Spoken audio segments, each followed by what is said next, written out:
자, 계속 수업하겠습니다. 262페이지죠. 보증계약과 보증채무의 성립이다. 그래서 잠깐 설명을 드렸죠. 여기 들어가기 전에 드린 설명 그대로 하시면요. 채권자 갑이 채무자 을에게, 채권자 갑이고요. 채무자 을에게 1억 원을 빌려주겠다라고 하는 겁니다. 1억 원을 빌려주는데 그 회수를 위한 조치를 미리 좀 취해놔야 되겠다라고 하는 거죠. 회수를 좀 원만하게 하기 위해서 담보를 제공해라. 근데 담보를 제공할 수 없으니까 그러면 누구? 보증인이라도 내세워라. 라고 해서 보증인이 등장을 하고 보증인이 채권자와 보증계약을 체결을 합니다. 이 보증계약의 성질은 독립된 계약이지만 주된 계약이 종된 계약이고 보충성을 띈다라고 하는 게 핵심적인 내용이었습니다. 그래서 보증계약의 성질은 1번의 채권자와 보증인 사이의 계약이다라고 하는 거하고 쌍방 합의만 가지고 성립합니다. 그래서 낙성계약이다. 그리고 보증채무가 성립하기 위해서는 부종성을 띈다 그랬죠. 그래서 주채무가 존재하고 있어야 됩니다. 그리고 오른쪽 페이지에 근보증도 가능하다. 이건 근보증의 구체적인 내용 보실 필요 없습니다. 근저당하고 똑같습니다. 불특정 다수의 채권을 담보하기 위해서 저당권 설정하면 근저당인데 담보물을 제공하니까 근저당이고 그냥 보증인이 보증을 한다. 담보 없이 보증을 한다. 담보를 줄 수도 있겠죠. 담보 없이 보증한다. 그럼 그걸 근보증이다. 이렇게 얘기를 하고요. 그럼 보증인은 어떤 사람이어야 되느냐라고 하는데 이거는 채권자 입장에서 잠깐 한번 살펴보자는 얘기예요. 채권자 입장에서 보증인이 어떤 상태에 있어야 될까요? 채권자 입장에서 이 보증인은 당연히 변제 자력이 있어야 되고 행위 능력도 있어야 되겠죠. 채무자에게 빌려준 돈을 이 사례에서 보면 채무자에게 빌려준 돈을 채무자가 변제하지 않으면 보증인을 통해서 변제 받으려고 하고 있는데 보증인이 변제 자력도 없는 알그지였다. 아니면 행위 능력도 없는 자이기 때문에 그 보증 계약을 취소할 여지가 있다라고 한다면 보증인으로서 아무런 의미가 없는 겁니다. 그래서 보증은 불특정 다수의 채무에 대해서도 431조거든요. 채무자가 보증인을 세울 의무가 있다면 그 보증인은 행위 능력 및 변제 자력이 있는 자로 하여야 한다. 근데 보증인이 변제 자력이 없게 된 경우에 채권자는 보증인으로서 가치가 없으니까 교체해달라고 요구할 수 있어요. 보증인 변경 요구할 수 있습니다. 채권자가 보증인을 지명한 경우에는 이 채권자가 보증인을 지명하는 경우가 있어요. 둘 사이에 혹시 이제 부부인 경우에 채무자가 나중에 자기 재산을 다 빼돌려 놓고 이혼이라고 하는 위장 이혼 같은 걸 했을 때 그때 그 배우자가 재산을 모두 다 갖고 채무자는 재산을 하나도 안 갖는 그런 일이 생길 수도 있거든요. 그래서 채권자가 보증인을 지명하는 경우도 있거든요. 이 경우에는 이 보증인이 어떤 상태냐라고 하는 거 이렇게 나중에 사회 행위를 방지하기 위해서 하는 거기 때문에 그때는 변제 자력 또는 행위 능력 이런 거 필요 없습니다. 자, 그다음에 타담보 제공에 채무자는 상당한 담보를 제공함으로써 보증인을 세울 의무를 면할 수 있다. 그래, 보증인 안 세우고 자기가 담보물 제공해서 저당권이나 근저당권 설정해 줄 수 있다. 그런 의미가 되는 것이죠. 자, 그다음에 보증 채무의 내용과 범위예요. 428조에 보면은 보증 채무의 내용은 주채무자가 채무를 이행하지 않았을 때 내가 대신 이행하겠다라고 하는 게 그 내용인 거예요. 그리고 보증은 장래 채무에 대해서도 근보증 형식으로 할 수도 있습니다. 장래 채무에 대해서도 할 수 있는 건 당연한 거겠죠. 자, 그러면 보증의 방식인데 보증은 그 의사가 보증인의 기명 날인 또는 서명이 있는 서면으로 표시돼야 된다라고 하는 거예요. 이게 이제 민법상 보증이 좀 특이한 게 반드시 서면으로 해야 된다. 요식행위는 아니에요. 서면의 내용은 보증인과 채권자 사이에서 서면의 내용은 마음대로 정할 수는 있어요. 하지만 서면에 해야 된다라고 해서 서명을 직접 하던가 아니면 기명 날인을 하던가 이걸 갖춘 서면으로 하라는 얘기야. 내용까지 정해준 건 아니에요. 그래서 요식행위라고 볼 수는 없지만 어쨌든 서면을 해야 된다라고 하는 형식을 하나 요구하고 있네요. 그래서 보증의 의사가 전자적 형태로 표시된 경우에는 효력이 없다. 그러니까 전자적 형태라는 얘기는 직접 종이에다가 쓰지 않고 뭐 이메일 같은 경우는 클릭 하는 거 있잖아요. 이거는 전자상거래와 관련된 전자상거래법에서는 아직 유효가 있지만 민법상 일반 채권 채무를 보증할 때는 이거는 무효가 됩니다. 자, 그리고 보증 채무를 보증인에게 불리하게 변경할 때도 똑같다라고 하는 거고요. 그러나 서면으로 하지 않고 전자적 형태로 보증계약을 체결했다. 그리고 나중에 채무자가 변제를 하지 않으면 보증인이 변제해 줘야 되는데 그때 나는 서면으로 하지 않았어요. 그러니까 보증계약이 무효니까 못 갚아요. 라고 얘기하면 안 갚아도 된다는 뜻이거든요. 그런데 서면으로 하지 않고 전자적 형태로 한 보증인이 보증 채무를 이미 변제해 버린 거예요. 그리고 나중에 보니까 서면으로 했어야 되는데 라고 해서 이미 변제한 채무도 방식 잘못했습니다. 라고 해서 하자를 주장하면서 되돌려 달라고 할 수는 없습니다. 그래서 보증인이 보증 채무를 이행한 경우엔 여기서 이행했다는 얘기는 서면이 아닌 전자적 형태로 보증을 해놓고 이행했다. 이게 전제가 되고 있죠.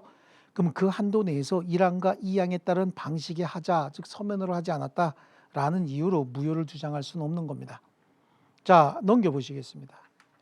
429조에 보면은 보증채무는 주채무의 이자, 위약금, 손해배상, 기타 주채무에 종속한 채무를 포함한다. 이 보증채무의 범위는 주채무와 그 범위가 같아요. 주채무보다 클 수는 없겠지만 주채무가 하나도 변제되지 않았다. 그럼 주채무의 내용을 모두 다 보증채무의 내용으로 하는 겁니다. 또 보증인은 보증채무에 관한 위약금, 기타 손해배상액을 예정할 수도 있다. 그렇죠. 뭐 예를 들어서 네가 채무를 이행하지 않아서 내가 변제하게 되면은 내가 변제한 금액의 몇 배를 네가 변제해 준다. 이게 너무 많지 않으면 손해배상 예정은 정할 수 있어요. 자, 그다음에 보증인의 부담이 주채무의 목적이나 형태보다 중한 때는 보충성의 원칙에 따라서 주채무 한도로 감축이 돼야 되는 겁니다. 자, 그다음에 보증채무의 대외적 효력이다라고 하는 거죠. 채권자의 권리예요. 채권자는 변제 기일이 됐는데 채무자가 채무를 변제하지 않고 있다는 거죠. 변제 기일에 채무를 변제하지 않으면 그때 보증인에게 계약의 내용이 네가 변제하기로 했으니까 바로 그냥 청구해 버릴 수 있습니다. 보증채무 이행해 달라고 청구할 수 있습니다. 그래서 채권자의 권리는 보증인에게 그 이행을 청구할 수 있는 권리가 있는데 채권자가 보증인에게 청구하는 경우에 264페이지 하단부 파란 글씨 4번에 양쪽 가로 1번 그 밑에 동그라미 니은하고 있습니다. 채권자가 보증인에게 청구하는 경우에 보증채무의 범위는 특약이 없는 한 주채무의 이자, 위약금, 손해배상, 기타 주채무에 종속한 모든 채무에 미친다. 그러니까 주채무가 부담해야 되는 범위를 다 부담해라. 그런 뜻이 되는 거죠. 이때 주채무와 보증채무가 모두 이행기에 있다면 채권자는 주채무자와 보증인에게 각각 이행기가 됐으니까 동시에 순차로 청구할 수 있습니다. 청구할 때는 전부 또는 순차적으로 청구할 수도 있겠죠. 일부 청구할 수도 있고요. 그런데 보증채무의 이행기가 주채무의 이행기보다 먼저 도래할 수는 없다. 보증채무의 내용이 주채무자가 채무를 변제하지 않았을 때 변제하는 것이지 먼저 변제하는 건 아니에요. 그래서 보증채무가 주채무보다 먼저 이행기가 도래할 수는 없고요. 채권자는 어떤 의무가 있느냐? 채권자는 보증계약을 체결할 때 보증계약의 체결 여부 또는 그 내용에 영향을 미칠 수 있는 주채무의 채무 관련 신용 정보를 보유하고 있거나 알고 있는 경우에 여기서 보유하고 있거나 알고 있는 경우에만 알려주면 되는 거예요. 미리 조사 또는 조회하여 알려줄 필요는 없습니다. 보증인에게 그 정보를 알려야 한다. 자, 그 말은 또 뭐냐? 혹시라도 보증인이 병 말고도 다른 보증인이 또 존재하고 있다. 정이라고 하는 사람 또는 무라고 하는 사람, 여러 사람의 보증인이 있다라고 한다면 이런 사실도 알려줘야 되고 얘가 다른 채권자로부터 채권에 대해서 강제 집행을 받고 있다라고 하는 사실 이런 것도 갑이 알고 있다면 알려주는 거지 굳이 조사해서까지 알려줄 필요는 없다. 자, 갱신할 때도 마찬가지고요. 오른쪽 페이지로 가면 제2항에 채권자는 보증계약을 체결한 후에 다음 어느 하나의 사유가 있다면 지체 없이 보증인에게 알려줘야 된다라고 해서 거기 1호, 2호, 3호 여러 가지가 있는데 그 내용은 뭐예요? 채무자의 재정 상태가 불안정한 상태가 됐을 때요. 이런 사유가 있을 때는 그때는 알려줘야 된다 그런 얘기고요. 또 혹시 보증인이 주채무자의 경제 상태가 어떠냐라고 하는 걸 청구했을 때 알려줘야 된다. 밑에 건 큰 의미는 없습니다. 자, 보증인의 항변권 바로 보겠습니다. 부정성에 기한 권리가 보증인에게 있는데, 자, 보증인은 주채무자의 항변으로 채권자에게 대항할 수 있다라고 하는데, 주채무자의 항변이다라고 하는 건 뭐가 있을까요? 주채무자가 채권자와 이 금액에 대해서 소송을 하고 있는 거죠. 여기서 소송을 제기하고 있다. 그 소송 기간 중에 변제기가 도래했으면 당연히 소송 중이니까 안 갚았을 거 아닙니까?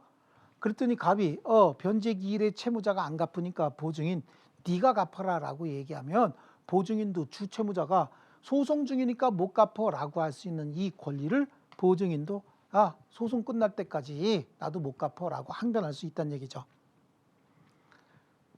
자, 그런데 주채무자의 항변 포기는 보증인에게 효력이 없다. 주채무자가 소송 중에 또는 소멸시효가 완성이 됐다라고 하는 도중에 자기의 권리를 행사하지 않고 있대요. 그렇다고 하더라도 보증인은 이거 소멸시효 완성된 거 아니냐라고 주장할 수 있다는 얘기죠. 자, 보증인과 주채무자의 취소권인데 주채무자가 채권자에 대하여 취소권 또는 해제권이나 해지권이 있는 동안은 보증인은 채권자에게 채무 이행을 거절할 수 있다. 뭐 앞에서 얘기한 거하고 똑같습니다. 이 매매 계약이 사기를 이유로 이루어졌다라고 해서 을이 사기를 이유로 취소 소송을 제기하고 있다. 그러면 보증인도 사기를 이유로 주채무자가 소멸할 가능성이 있으니까 나도 변제 못한다라고 주장할 수 있습니다. 자, 그다음에 거기 밑에 보면은 부정성에 기한 권리는 그거고 보충성에 기한 권리 거기는 보증인은 주채무자가 이행하지 않는 부분, 이행하지 못하는 부분만 이행할 의무가 있어요. 주채무자가 이행이 가능하고 또 이행할 충분한 자력도 있는데 보증채무자가 변제하는 건 아니죠. 근데 이상하게 채권자가 보증인에게 청구를 먼저 들어왔을 때 그때 보증인이 최고 검색의 항변권을 행사할 수 있다는 겁니다. 채권자가 보증인에게 이행을 청구했다. 그래서 청구가 들어왔다. 그런데 보증인이 보니까 여기 지금 주채무자가 재산이 A 지역에 무슨 재산이 있다라고 갑이라고 하지 말고 A 지역에 1억 원짜리 재산이 있고 B 지역에 2억 원짜리 재산이 있다. 그래 여기 재산이 있는데 자기한테 직접 청구가 들어오면은 보증인이 여기다가 항변할 수 있습니다. 여기 지금 A하고 B 지역에 그다음에 B 지역에 재산이 있으니까 그 재산을 조회하고 거기서 먼저 청구하고 부족분이 있을 때 나한테 다시 청구해라 라고 최고 검색의 항변이 있어요.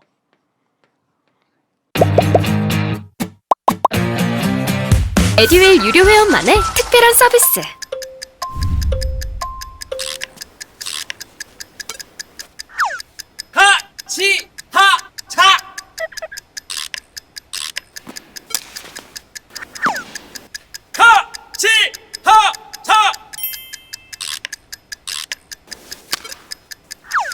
정답! 같이 하자 친구야 에듀윌 유료 회원!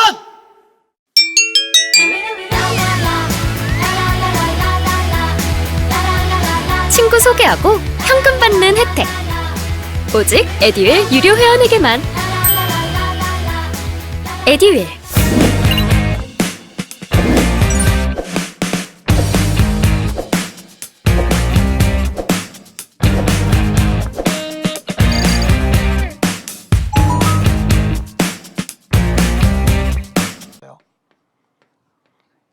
을한테 한 번 더 청구해보고 또 을이 변제하지 않으면 A, B에 있는 재산을 한번 검색해봐라.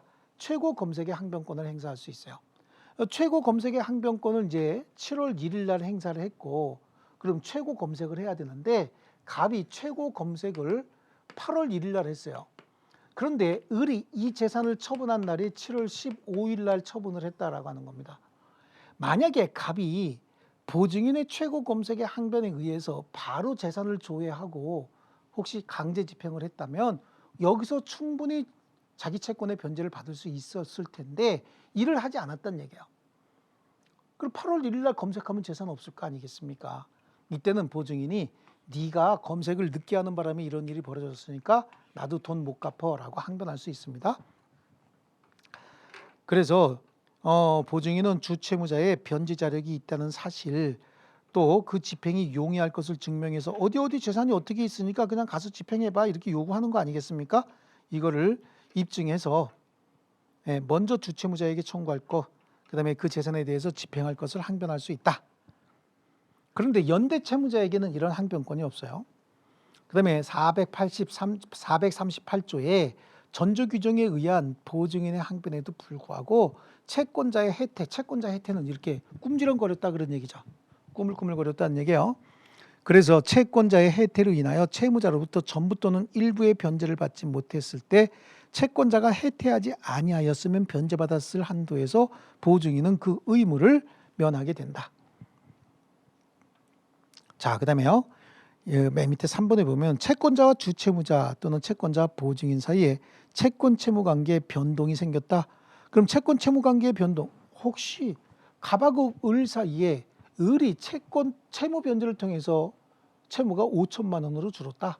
그럼 보증계약의 내용에 따라서 뭐 원본이 1억 원이었다라고 하더라도 5천만 원으로 줄었다. 그럼 5천만 원으로 주는 겁니다. 보증 채무도 줄어드는 거죠. 뭐 절대적인 효력이 있다라고 하는 거예요. 그리고 시효 중단의 보증인에 대한 효력인데 주채무에 대한 시효 중단은 보증인에게도 효력이 있습니다. 또 보증인은 주채무자의 채권에 의한 상계로 채권자에게 대항할 수 있다. 보증인은 주채무자의 채권에 의한 상계. 그러니까 주채무자가 빌린 돈 1억 원인데 나중에 갑에게 받을 돈이 또 5천만 원이 생겨서 채무자가 1억 원과 5천만 원 상계해서 5천만 원만 주겠다라고 했다면 보증인도 당연히 주채무자가 상계권이 있으니까 그 상계하고 나도 보증채무 5천만 원만 이행하겠다라고 하는 거예요. 주채무자가 스스로 상계하지 않고 있었다라고 하더라도 상계할 권리가 5천만 원 정도 있으면 여기서 대신에 상계해 줄 수 있다 그런 얘기죠.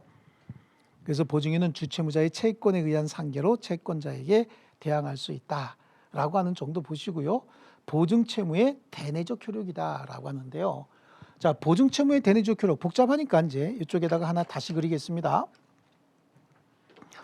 혹시 보증인이 채무를 대위 변제한다든지 아니면 주채무자가 채무를 변제할 때 그때 어떤 추가적인 조치가 필요하냐라고 하는 건데요. 자, 갑하고 을이 채권자 채무자고요.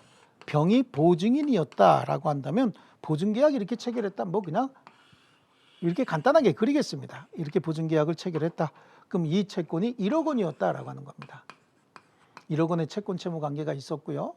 이때 보증인이 채무를 변제하고자 한다. 얘가 채무를 변제하고자 한다라고 하면 그 사실에 대해서 채무자에게 통지해 줘야 됩니다. 사전 통지도 해줘야 되고 사후 통지도 해줘야 된다. 여기다가 통지를 해야 되는데 내가 너 대신 변제하겠다라고 통지해 줘야 돼요. 사전 통지, 미리 통지하는 경우도 있고요. 사후 통지해야 되는 경우도 있습니다. 그래서 한번 이제 우리 그냥 책 가지고 바로 들어가면 굉장히 어렵습니다. 생각을 먼저 한번 해볼게요. 사전 통지를 한다는 얘기는 야, 내가 돈 갚을게, 네가 안 갚으니까 내가 대신 갚을게 라고 하는 걸 통지해 준다 그런 얘기겠죠. 사전 통지를 했을 때 그러면 사전 통지 한 경우와 안 한 경우의 차이는 얘가 사전에 내가 변제기일에 네가 안 갚으니까 갑이 강제 집행 들어올라 그래. 그러니까 내가 변제할게 라고 얘기했을 때 을이 혹시 야, 액면은 1억 원이지만 내가 얘한테 다시 받을 돈이 3천만 원이 생겨서 내가 갚을 때는 7천만 원만 갚으면 된다. 그러니까 7천만 원만 갚아라 라고 얘기가 올 거예요. 사전 통지를 했다면. 근데 사전 통지를 하지 않으면 그런 얘기가 전달이 안 되겠죠. 근데 사전 통지를 하지 않고 변제했다. 그런 거예요. 사전 통지가 누락이 됐다. 이런 경우에는 그럼 1억 원 다 갚았을 거 아닙니까? 다 갚고 난 다음에 여기에 구상권 행사하겠죠. 그때는 을이 뭐라 그럴까? 왜 나한테 얘기도 없이 갚았어? 내가 쟤한테 받을 돈 3천만 원이 있기 때문에 7천만 원만 갚으면 되는데 뭐 하려고 야 다 갚았냐? 야 미리 얘기 좀 하지. 그러면서 이 3천만 원 나 빼고 너한테 줄 거야. 그러니까 변제는 1억 원을 변제했겠지만 을한테 받을 수 있는 돈은 7천밖에 안 된다 그런 얘기죠. 그럼 요 3천만 원 채권은 이제 병이 다시 갑에게 행사할 수 있게 되는 거예요. 이 채권은 이제 병이 갑에게 행사할 수 있는 채권이 돼버린다. 이거 사전 통지 안 해서 그래요. 그 다음에 사후 통지를 하지 않았다. 그러면 사전 통지를 안 해도 되는 상황이었었어요. 그 사전 통지 안 했다. 근데 사후 통지는 변제를 이미 했어요. 변제하고 난 다음에 을한테 통지를 해줘야 되는데 을한테 통지하지 않으니까 을이 다시 변제했다는 얘기예요. 그러니까 이미 변제된 채무인지 모르고 을이 변제했다. 그럼 이중으로 변제가 됐다 그런 얘기죠. 그럼 나중에 이제 병이 그런 얘기 하겠죠. 야, 내가 갚았는데 네가 또 갚았어? 그럼 을이 뭐라 그럴까? 아니, 갚았으면 나한테 얘기를 해야지. 그리고 뭐라 그래요? 나 몰라. 내가 갚은 거 유효니까 너는 되돌려 받든지 말든지 알아서 해라. 이렇게 얘기하겠죠. 그래, 사후 통지하지 않았을 땐 그런 일이 벌어지는 거예요. 그래서 거기 445조에 구상 요건으로서 통지라고 하는 말이 나오죠. 보증인이 주채무자에게 통지하지 아니하고 변제 기타 출제로 주채무를 소멸하게 한 경우에, 이거는 사전 통지하지 않았다 그런 의미예요. 주채무자가 채권자에게 대항할 수 있는 사유가 있었을 때는, 즉 상기할 채권이 있었다가 가장 일반적입니다. 이 사유로 보증인에게 대항할 수 있고, 즉 상기할 채권 3천만 원 있었는데 네가 왜 1억 원 다 갚았냐? 3천만 원은 못 준다라고 할 수 있고, 대항 사유가 상계인 때 상계로 소멸할 채권은 그럼 보증인에게 이전되니까 보증인이 이제 이거 되돌려 받아야 된다 그런 얘기겠죠. 그다음에 두 번째, 보증인이 변제 기타 출제로 면책되었음을 주채무자에게 통지하지 않았다. 그렇다는 얘기는 사후 통지하지 않았다. 그러니까 변제해놓고 사후 통지하지 않았다. 그런 문제가 생기는 거예요. 그러면 변제 안 된 줄 알고 을이 또 변제했다 그런 얘기가 나오겠죠. 그래서 이런 면책되었음을 주채무자에게 통지하지 아니한 경우에 주채무자가 선의로 채권자에게 변제 기타 유상의 면책행위를 한 때 주채무자는 자기의 면책행위의 유효를 주장할 수 있다. 그렇다는 얘기는 내가 변제한 게 유효니까 네가 돌려받든지 말든지 그건 마음대로 해라고 하는 거예요. 그 똑같은 내용이 어디에 나오냐면, 주채무자가 채무를 변제할 때, 주채무자가 채무 변제할 때 사전 통지할 필요 없어요. 원래 채무는 주채무자가 변제하는 거잖아요. 주채무자가 채무를 변제했으면 보증인에게 통지해 줘야 돼요. 채무 변제 끝났고 보증인의 의무도 이미 종료됐다라고 알려줘야 되는데 그 통지를 하지 않아서 보증인이 불안해서 변제했다. 즉 사후 통지하지 않은 경우 얘기하는 거예요. 그 주채무자가 446조입니다. 주채무자가 자기의 행위로 면책되었음을 그 부탁으로 보증인이 된 자에게 통지하지 아니한 경우에, 보증인이 선의로 채권자에게 변제 기타 유상의 면책행위를 한 경우에 보증인은 자신의 면책행위의 유효를 주장할 수 있다. 그렇다는 얘기는 네가 나한테 1억 원 갚고 되돌려 받든지 말든지 그건 네가 알아서 해, 이렇게 주장할 수 있다는 얘기입니다. 자, 그 다음에 오른쪽 페이지에요. 수탁보증인의 사정구상권과 주채무자의 면책 청구다라고 하는데, 수탁보증인이다라고 하는 건 보증인이 주채무자의 부탁으로 보증인이 된 사람을 수탁보증인이다 이렇게 이야기합니다. 표현 자체가 그렇게 되어 있는 겁니다. 그러면 수탁보증인은 사전의 구상권을 아무 때나 행사할 수는 없는 거예요. 예를 들어서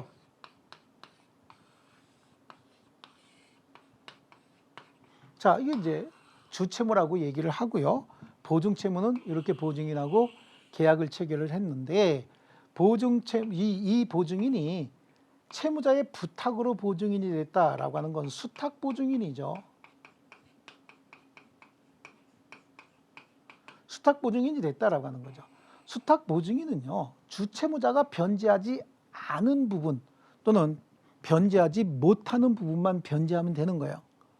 그러니까 주채무자가 변제할 자력이 있으면 보증인이 변제할 필요는 없죠. 그런데 수탁보증인이 굉장히 불안한 상황이 생겼습니다. 채권자가 주채무자에게 청구할 수 있음에도 불구하고 청구를 안 하고 있어요. 또 변제할 가능성이 있음에도 불구하고 변제하지 않고 있습니다. 변제할 능력이 충분히 있음에도 불구하고. 그리고 변제 기일은 이미 지나갔다. 이런 상황이 됩니다. 변제 기일이 이미 지나갔으면 채권자가 채무자에게 변제 청구해야 되는데 그것도 안 하고 둘이 그냥 사이좋게 어깨동무하고 맨날 놀러 다니고 있어요. 그럼 그때는 갑이 채권자가 직접 청구 들어온 건 아닙니다.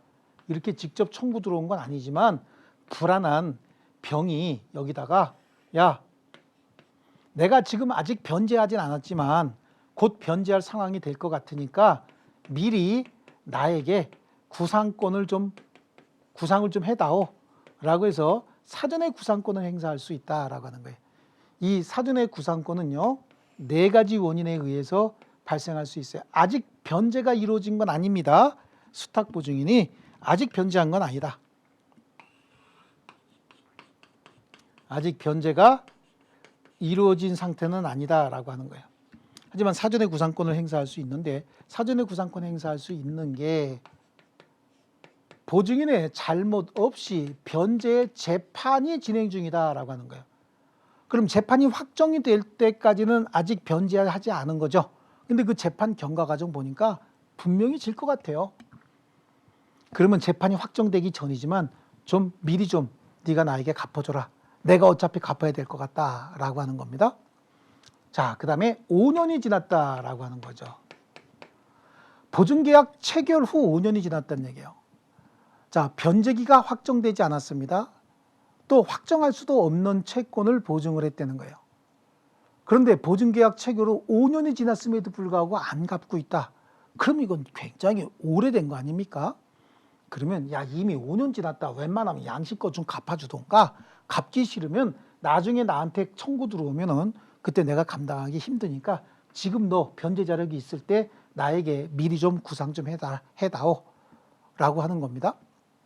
자, 그 다음에 또 하나는요, 이행기가 도래했다라고 하는 거죠. 이행기, 다른 말로 변제기라고도 얘기하겠죠. 채무의 이행기가 도래했고 현재 변제 자력도 있는데 채권자하고 채무자하고 얼마나 친한 사이인지 모르겠으나 채권자가 채무자에게 청구 안 하고 있어요. 흥청망청 둘이 돈만 잘 쓰고 다닌다. 그러면 보증인 굉장히 불안해지겠죠. 그래서 네가 직접 갚던가 아니면 나에게 청구 들어오면 내가 갚아야 되니까 미리 좀, 아직은 내가 변제하진 않았지만 구상권 좀 행사할 테니까 구상 좀 해다오 라고 청구할 수 있습니다. 또 채무자가 파산했다는 얘기예요. 에듀윌 유료회원으로 가입을 했더니 친구 추천 이벤트가 있더라고요. 그래서 주변에 아는 사람들한테 추천을 다 해줬어요. 근데 친구들이 결제할 때마다 10만 원씩 받았거든요. 그래서 한 지금까지 받은 게 200만 원 가까이 되는 것 같아요. 여기서 채무자가 파산했다. 그럼 채무자가 파산했으면 채권자가 파산재단에 가입을 해야 돼요. 가입을 해서 배당 요구를 해야 되는데, 배당 요구하게 되면, 여기다가 배당 요구하게 되면은 3천만 원 정도는 받을 수 있대. 배당 받을 수 있다는 거야. 그런데 채권자 입장에서 봤을 때는 복잡하게 여기다가 배당 요구하느니 그냥 보증인에게 청구하겠다 이래버릴 수도 있잖아요. 그러니까 채무자가 파산한 경우에는 파산재단에 가입을 해서, 그러면 갑이 원래 배당 요구를 해야 되는데 갑이 배당 요구하지 않아서 갑이 받을 수 있는 범위 내에서 배당 요구하는 겁니다. 그래서 앞 글자만 가지고 제5기파 그래요. 수탁보증인 굉장히 오기가 득실득실한 사람인가 봐요. 그래서 제5기파 이래서 좀 암기 좀 해두시면 되겠습니다. 442조에 미리 구상권을 행사할 수 있는 경우, 그래서 제가 어디입니까? 제가 그 1번 1호에 있는 재판을 받았다. 그 다음에 5는요. 5년이 경과에 됐다는 3호에 있죠. 그 다음에 이행기가 도래했다. 4호에 있고요. 파산했는데 파산재단에 채권자가 가입하지 않았다. 거기 2호에 있죠. 주채무자가 여기다가 이렇게 혹시 미리 구상권을 해줬으면 너 나중에 내가 얘한테 청구 들어와도 안 갚는다라고 면책 청구할 수 있다. 뭐 그건 당연한 거고요. 그 다음에 부탁 없는 보증인의 구상권이다라고 하는데, 이게 부탁 없이 타인의 보증인이 된 사람도 있고, 그 다음에 채무자, 즉 채무자의 부탁 없이 보증인이 된 사람도 있고, 채무자 의사에 반해서 보증인이 된 사람도 있다라고 하는데, 그 있을 가능성을 가지고 전제로 해서 이 지문을 만들어 놨는데, 이 조문을요, 이 조문은 현실적으로는 사례가 거의 없습니다. 그래서 주채무자의 부탁 없이 보증인이 된 자가 변제 기타 자기 출제로 주채무를 소멸하게 했다. 이거 굉장히 훌륭하신 분이에요. 채무자가 부탁도 안 했는데 지 스스로 보증인이 되고 난 다음에 보증인이 대신 갚아드렸대요. 또 그렇죠. 그러면 채무자 입장에서 내가 지한테 보증해달라고 하지도 않았는데 지가 보증하고 채무까지 변제해버렸네. 이라고 하지 않겠습니까? 이때 주채무자는 그 당시 변제 당시 이익을 받은 한도 내에서만 배상하면 된다. 받은 이익이 없다. 그 변제로 받은 이익이 없다라고 하면 배상할 것도 없다는 얘기죠. 그 다음에 제2항의 주채무자 의사에 반하여 보증인이 된 자가 변제 기타 출제로 주채무를 소멸하게 한 때 주채무자는 현존이익 한도 내에서 배상해야 된다. 그래서 주채무자 의사에 반하여 보증인이 됐다 그랬던 얘기는 주채무자가 싫다는데도 지가 보증인이 됐다. 목졸 나가면서 너 한 번만 더 싫다 그러면 그냥 안 놔둘 거야. 그러면서 지가 보증인이 됐다. 이런 사람이 있을까요? 그런데 또 채무까지 변제해 줬답니다. 얼마나 고마운지. 이때 주채무자는 현존이익 한도 내에서 배상해야 된다. 그래서 제1항과 2항을 묶어서 문제 내는 경우가 간혹 있어요. 이거 문제 내면 정말로 잘못된 겁니다. 그래도 여기에 대비해서 자 부탁 없이 그럼 부탁 없이는 무수탁 보증인이라고 보는 겁니다. 부탁 없이는 무수탁 보증인이 변제했답니다. 그럼 주채무자는 그 이익을 여기서 받은 줄쳐놓으시면 되겠죠. 그래서 부탁 없이 무수탁이다라고 밑에다 써놓을게요. 부탁 없이를 무수탁이라고 써놓고 받은 여기 밑줄 좀 쳐놓으시고요. 제2항에 주채무자의 의사에 반하여라고 하는 건 반의사 보증인이 된다가 변제가 있대죠. 그럼 주채무자는 현존이익 한도 내에서만 배상하면 된다라고 하는 거죠. 그냥 간단하게 무밭 반현이다 이렇게요. 무반현 이렇게 그냥 발음 비슷한 거 무밭 반현 그래서 이렇게 암기하시면 되는데 무밭 반현 그냥 무반현 이래도 돼요. 무수탁 보증인이 채무 변제 등을 했대요. 그러면 주채무자는 그 당시 받은 이익 한도 내에서 구상해 주면 되는 것이고요. 채무자의 의사에 반하여 보증인이 된 자가 채무를 변제했답니다. 그럼 주채무자는 현존이익 한도 내에서만 변제하면 된다. 그래서 무반현 또는 무밭 반현 편한 대로 그냥 암기를 끝내버립니다. 자, 그 다음에 보증인의 대의권 여기서 뭐 대의 행사할 수 있다 그런 얘기고요. 넘겨보시면 이제 연대보증, 공동보증 이런 것들이 나오는데 여기서 그냥 보증 정도만 보시고 연대보증은 최근에 이제 없애기 위해서 뭐 여러 가지 사회적으로 많이 노력을 하는 것 같습니다. 쉽게 없어질 것 같지는 않아요. 하지만 없애려고 정부에서 여러 가지 사회에서 일하는 노력을 하고 있으니까 굳이 그걸 시험에 내겠다라고 하면 그냥 그거 하나 틀려버리시자고요. 연대보증은 우리 문제풀이 할 때도 안 할 겁니다. 자, 그 다음에 이제 채권 양도, 채무 인수 이런 얘기가 나옵니다. 채권이고 채무고 재산권이죠. 그러니까 당연히 양도할 수 있고요. 또 필요에 따라서 인수할 수도 있는 겁니다. 그럼 채권 양도, 채무 인수다라고 하는 건 전체적인 그림을 한번 그려보겠습니다. 채권도 재산권이죠. 그러니까 양도할 수 있습니다. 채무도 일정한 의무를 승계할 수 있다라고 하는 거죠. 그러니까 채권 양도, 채무 인수 이거는 일종의 계약에 의해서 이루어지는 거거든요. 그래서 채권이 양도가 됐다, 채무를 인수했다라고 하는 말의 의미를 한번 설명을 드리겠습니다. 채권이 양도가 됐다. 채권자가 있어요. 채권자가 채무자에게 빌려준 채권이 있다라고 하는 거죠. 이렇게 그리지 말고 빌려준 채권 이걸로 한번 해볼까요? 빌려준 채권이 있다. 1억 원에 빌려준 채권이 있다. 근데 이 채권자가 그 채권을 제3자에게 양도하고자 한다라고 하는 겁니다. 이 채권을 여기다가 양도한다. 그럼 얘는 채권자가 되고 얘가 새로운 채권자일 텐데 양도한 사실을 어떻게 해야 되느냐? 양도한 사실이 양도의 효력이 발생하는 시기는 언제고 또 양도한 이 사실로서 채무자나 기타 제3자에게 대항할 수 있느냐 이런 문제가 생길 수 있는 거죠. 이때 이 채권의 종류에 따라서 양도 방법이 조금씩 다른데 이 채권이 지명채권인 경우에 지명채권은 보통 우리가 알고 있는 그 채권 얘기하는 겁니다. 지명채권 보통 채권일 수도 있고요. 지시채권일 수도 있다. 이거 우리 권리질권에서 공부한 것 같아. 그죠? 예, 그때 거기서 공부한 내용하고 똑같습니다. 그 다음에 무기명 채권입니다. 채권이 무기명 채권도 있을 수 있겠죠. 그 다음에 그렇죠. 저당권부 채권도 있다라고 하는 겁니다. 그래서 저당권부 채권, 어떤 형태의 채권이든지 다 양도할 수는 있는 거예요. 이게 채권 양도의 개념이었다라고 하는 거고, 권리자가 일종의 권리 행사하는 그 방법의 한 가지 방법일 수 있습니다. 이게 이제 채권 양도고요. 그럼 채무 인수는 뭐냐? 채무 인수는 의무를 승계하는 거겠죠.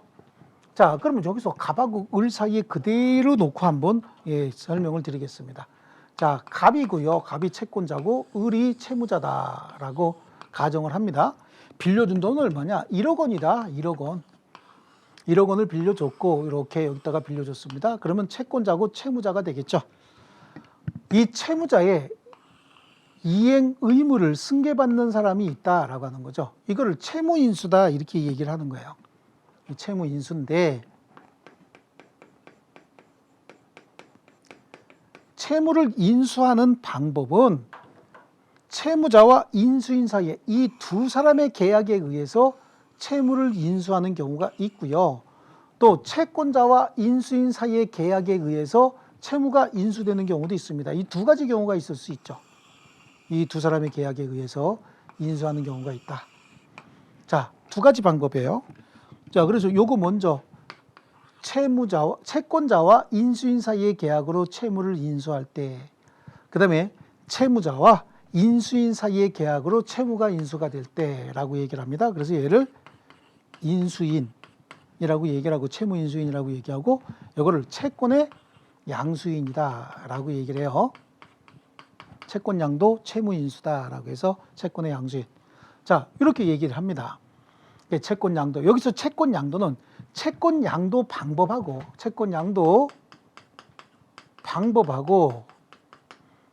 두 번째, 채권이 양도됐으면 대항력을 어떻게 갖추느냐라고 하는 대항 요건이 어떤 것들이냐라고 하는 게 중요한 개념이고요. 여기를 채무 인수를 했을 때 채무 인수의 효력이 발생할 수 있는 시점이 언제냐? 채무 인수의 효력이 어떤 효력 발생 요건을 갖추고 있느냐라고 하는 거죠. 그 다음에 채무를 인수할 수 있는 자격은 어떤 자들이 채무를 인수할 수 있는 자격을 갖추느냐라고 하는 겁니다. 이게 그 핵심 내용인 것이죠. 그래서 거기 우리 책으로 한번 가보시면요. 채권의 양도, 채권은 일종의 재산권입니다. 양도가 가능해져야 되겠죠. 그래서 채권은 양도할 수 있다. 그러나 채권의 성질이 양도를 허용하지 않는 일신전속권 같은 거 있잖아요. 또 양도금지 채권 뭐 이런 것들입니다. 양도금지 특약이 있는 채권 이런 것들은 허용하지 않는 데는 그러하지 아니하다. 제2항에 그게 나와요. 채권은 당사자가 반대 의사를 표시한 때는 양도하지 못한다. 이런 얘기하고 있죠. 당사자가 반대 의사를 표시했다는 얘기는 쌍방이 서로 양도금지 특약을 했다는 얘기야. 그러니까 기본적으로 일반적인 채권으로서 자유롭게 양도가 가능한 채권임에도 불구하고 당사자가 합의로 이 채권 양도하지 맙시다라고 합의가 됐으면 그 합의에 의해서 그 채권은 양도가 못하는 채권이 되는 겁니다. 그러나 이거는 일반적인 성질은 양도가 가능한 채권이었기 때문에 제3자에게 대항하지 못한다라고 하는 거죠. 그러면 양도가 가능한 채권도 있고 양도가 불가능한 채권도 있다라고 하는데, 그럼 양도가 가능한 채권은 어떤 것들이 있느냐라고 해서 오른쪽 페이지에 가면요. 판례 2개만 보시죠. 자, 세 번째 판례 한번 볼게요. 세 번째. 임차권은 임대인의 동의 없이 양도할 수 없어요. 임차권 자체는 임대인의 동의 없이 양도할 수 없는데, 임차 보증금 반환 채권은 임차권에 양도금지 특약이 있었다. 물론 특약이 없어도 원칙적으로 양도할 수는 없다라고 하지만 보증금 반환 채권은 사용수익을 내용으로 하는 채권이 아니에요. 일종의 금전 채권이기 때문에 보증금 반환 채권은 양도가 가능합니다. 그래서 양도인은 양수인에게 채권 양도에 관한 임대인에게 통지하거나 그에 대한 승낙을 받아줘야 할 의무를 부담한다. 그 보증금 반환 채권 양도했을 때는 나중에 임차인이 임대인에게 임대차 끝나면 저한테 보증금 돌려주실 거요. 저한테 주지 마시고요. 누구에게?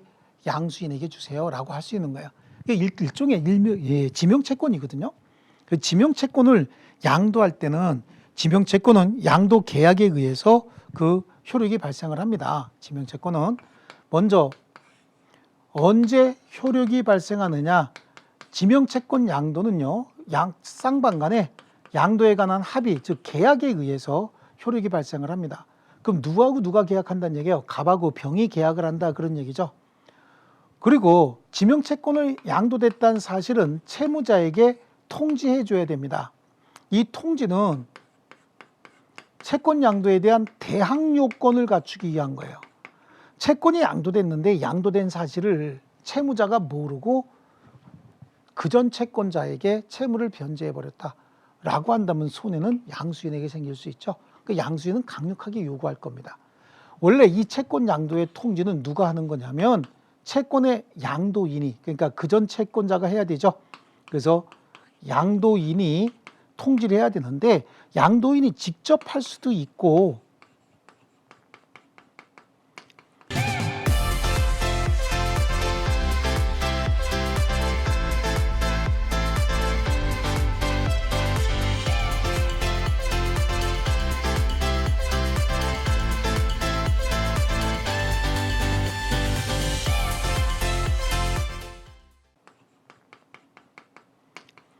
대리인이나 사자를 통해서도 통지할 수 있어요. 뭐 이건 관념의 통지니까요.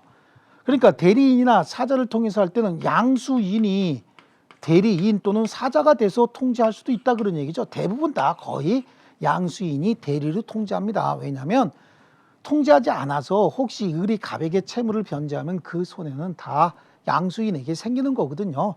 그래서 대체적으로 이렇게 통지를 합니다. 그럼 이 통지 방법이 또 문제가 돼요.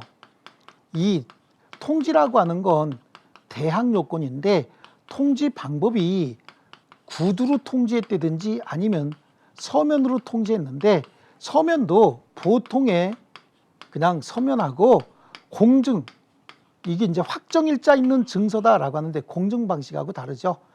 이렇게 구두로 또는 서면으로 통지했을 때는 채무자에게는 대항할 수 있어요. 근데 제3자에게는 대항하지 못하는 거죠. 제3자에게 대항하지 못하는 거예요. 근데 공증을 통해서 혹시 한 경우에는 이게 제3자에게도 다 대항할 수 있는 거죠. 채무자뿐만 아니라 제3자에게도 다 대항할 수 있다. 자, 이렇게 통지를 해주는 이유는 뭐냐? 통지해주는 이유는 채무자에게 채권이 양도됐다는 사실을 채무자에게 인식시키기 위한 방법의 하나인 거죠. 예, 채무자에게 인식시키기 위한 것이다. 자, 이런 개념 가지고 접근하셔야 됩니다. 자, 그 다음에 4번도 그 판례 4번도 당사자 사이에 양도 금지 특약이 있는 채권이라도 압류 또는 전부 명령에 의해서 이전될 수 있다. 압류는요, 양도 금지 특약이 있다는 얘기는 일반 채권이야 양도가 가능한 채권인데 지네끼리 양도하지 말자라고 했어요. 근데 다른 채권자가 압류해 버릴 수 있다는 얘기죠. 또는 전부 명령은 뭐예요? 전부 명령은 야, 채무자 그 채권자에게 주지 말고 다른 사람에게, 다른 채권자, 네 채권자에게 이해관계 있는 사람이 있으니까 그 사람이 그 이해관계가 확실해 보이니까 채무자, 채권자에게 변제하지 말고 다른 사람에게 변제해. 이게 전부야. 다른 사람에게 전달해서 급부여라 그런 뜻입니다. 전부 명령의 대상이 될 수 있어요.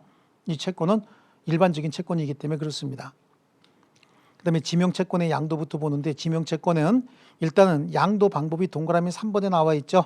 양도인과 양수인 사이의 합의 계약에 의해서 양도할 수 있고요.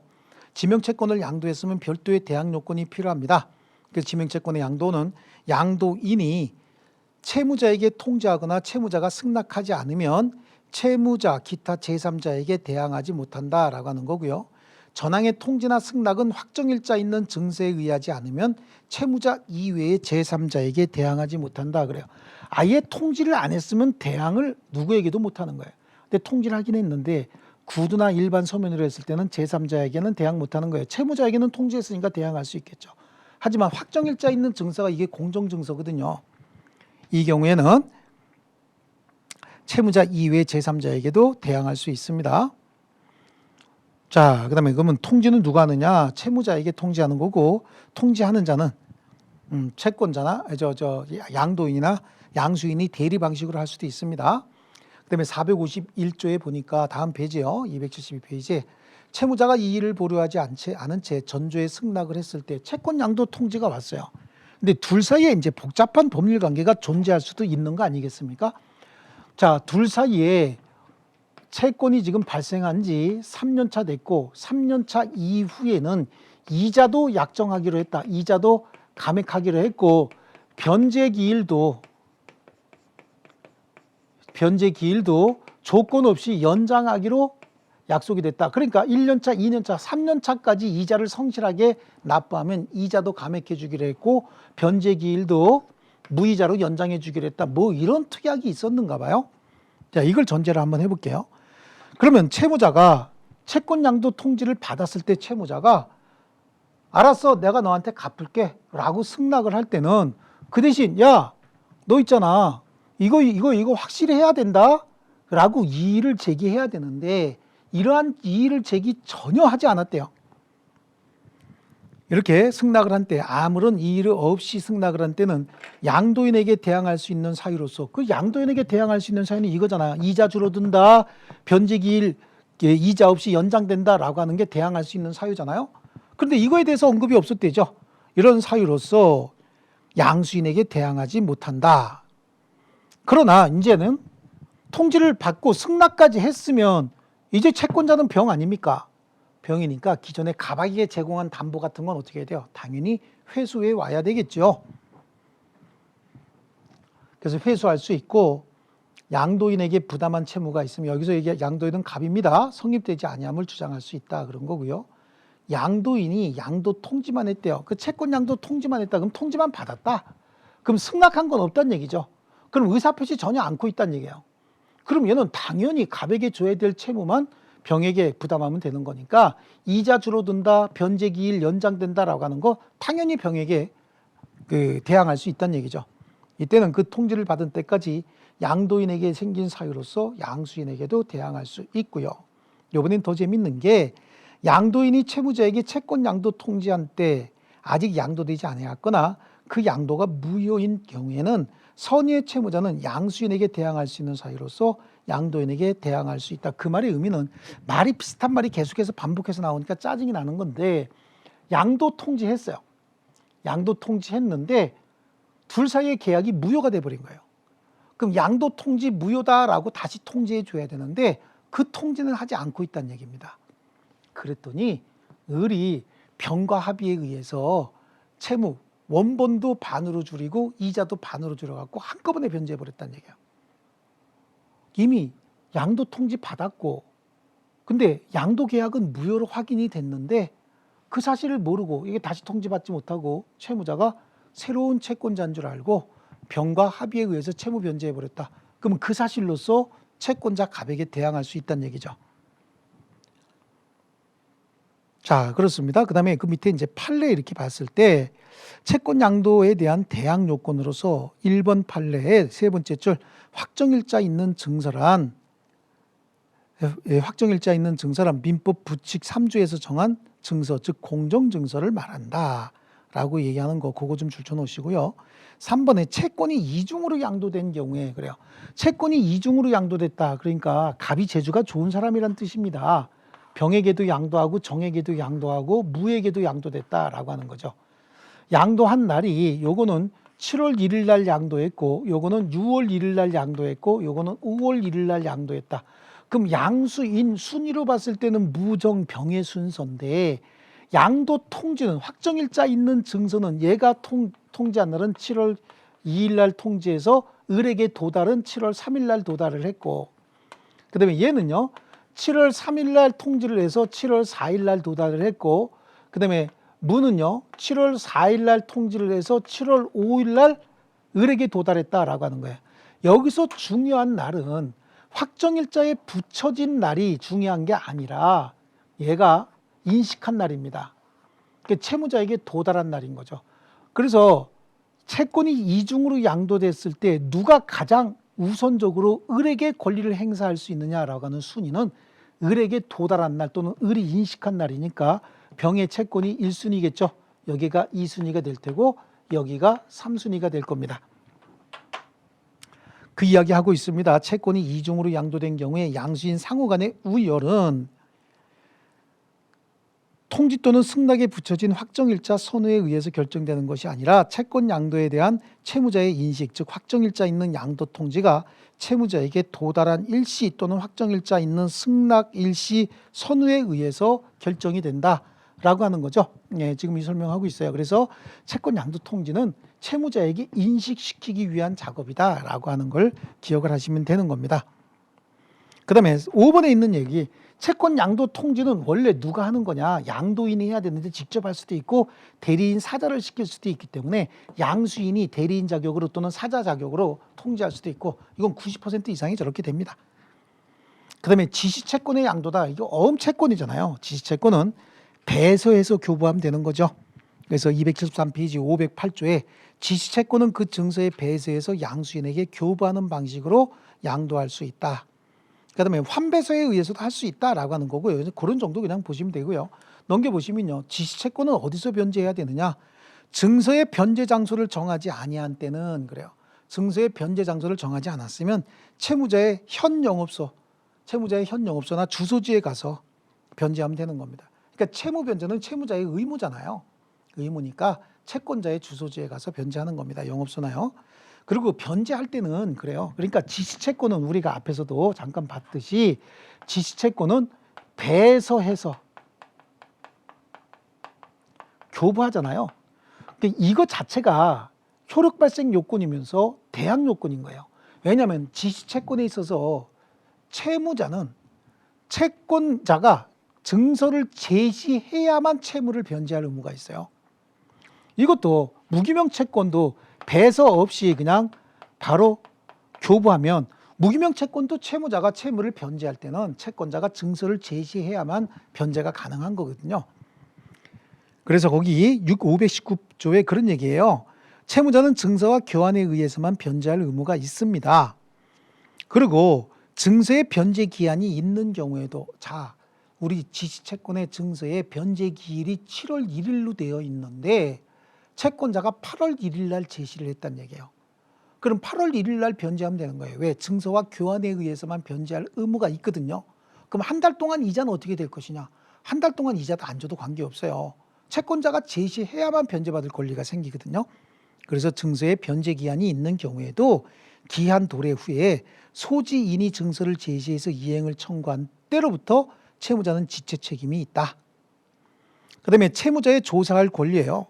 채무자는 배서가 잘 연속이 됐는지 중간중간에 배서가 끊어졌는지 여부는 조사할 의무가 있어요. 이거는 쉽게 배서 연결 보고 눈으로 쉽게 확인할 수 있으니까 조사를 하지만, 배서인의 서명 또는 날인의 진이나 소주인이 진짜인지 가짜인지 다른 사람인지 신분증이 위조가 됐는지, 이거는 고도의 작업이 필요한 거죠. 이거는 조사하고 싶으면 조사할 수 있지만 조사할 의무는 아니다. 그리고 영수기입 청구권이에요. 당연히 이 지시채권 같은 데 보면은 어음채권 뒤에 앞면이 이렇게 돼서 금액이 적혀 있고 뒷면에 보면은 이렇게 배서하도록 되어 있고요. 맨 밑에 2장 정도는 영수증인 거예요. 여기다가 영수기입 해달라.